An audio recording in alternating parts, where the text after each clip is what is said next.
Your wallet is a fossil. Seriously, that little leather rectangle in your pocket? The one packed with credit cards, IDs, receipts, loyalty cards from stores you forgot existed? Yeah. The tech industry already sees it as dead. And the crazy part? Most people haven't noticed yet. Because right now, the biggest companies on Earth are quietly building a future where you never touch a card, you never type a PIN, you never even click buy. Your AI does it for you. Your face confirms it, and your wallet? It disappears completely. Think about how weird this is. 10 years ago, tapping your phone to pay felt futuristic. Now, nobody cares. That's how fast payment tech moves. And 2026 is shaping up to be another massive shift. Not just digital payments. We already crossed that bridge. This is something bigger. This is the death of manual commerce. The first thing disappearing? These card numbers. Those long 16-digit codes we've memorized since the internet began. Because companies like Mastercard are actively trying to kill them.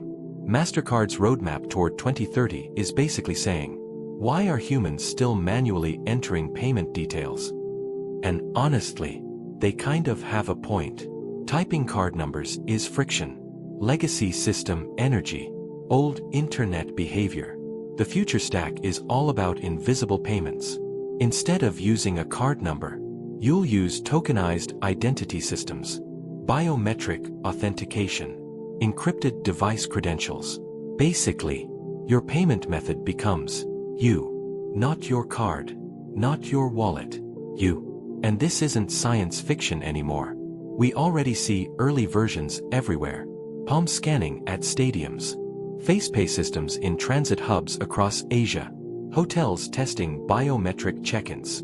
Cars paying for charging automatically. Subscriptions renewing invisibly.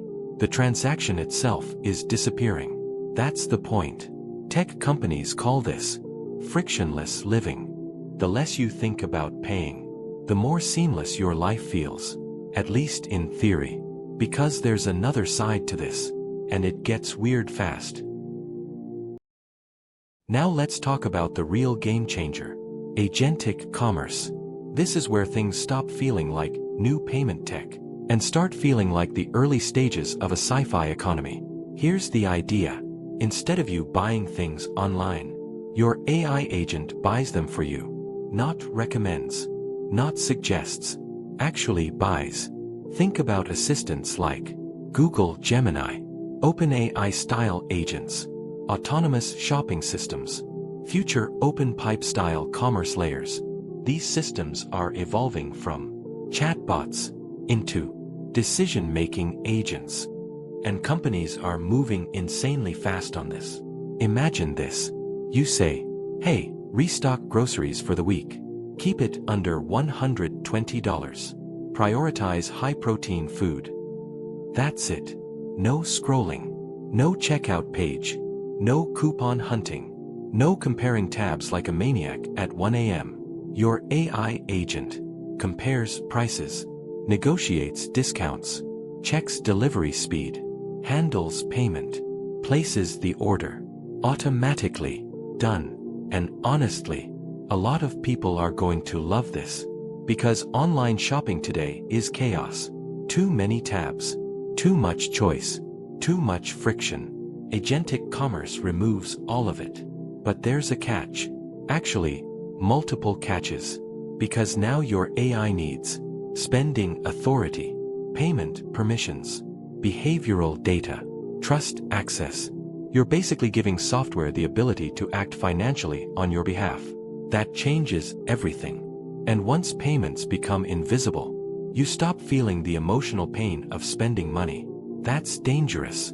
Psychologically, humans spend more when transactions become frictionless. Cash hurts. Cards reduce the pain slightly.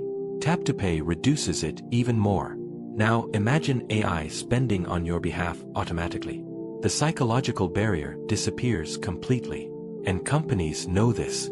That's why the next generation of commerce isn't about making payments possible. It's about making payments disappear.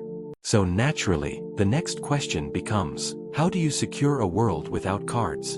And this is where things get both brilliant and deeply creepy, because technically, modern payment systems are becoming safer.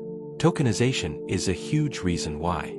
Instead of storing your actual card number, systems generate temporary encrypted tokens, meaning, even if somebody intercepts the payment, they can't really use it.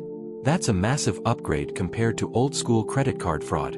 But here's the problem. If your card gets hacked, you cancel it. If your password leaks, you change it. But if your biometric identity gets compromised, what then? You can't reset your face.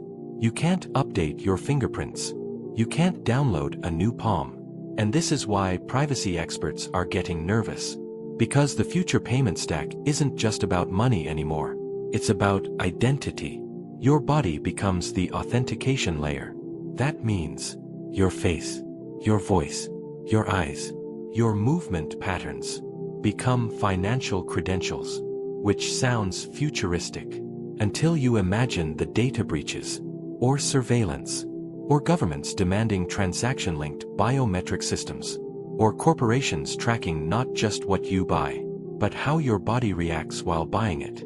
That sounds extreme now, but 10 years ago, people thought talking to your phone all day sounded extreme too. Technology normalizes itself fast, very fast, and consumers usually trade privacy for convenience. Every single time, because convenience feels amazing, until it doesn't. So, is the credit card actually dying? Yeah, slowly, but definitely. Not because payments are disappearing. Because the payment layer is disappearing. The transaction itself is becoming invisible. Your AI handles the shopping. Your face confirms identity. Your devices negotiate payment. And eventually, your wallet becomes unnecessary, which sounds futuristic. Maybe even exciting, but also a little unsettling. Because the more friction we remove from life, the more we hand control to systems we barely understand. And that's the real story here. Not plastic cards, not banks, not Apple Pay versus Visa. The real shift is this. Humans are slowly becoming passive participants in commerce. Algorithms choose, agents negotiate, systems decide, and we just approve. Or maybe eventually, we don't even do that. The wallet isn't dying because technology failed. It's dying because technology became invisible. And honestly, 2026 might just be the year we stop noticing we're spending money at all.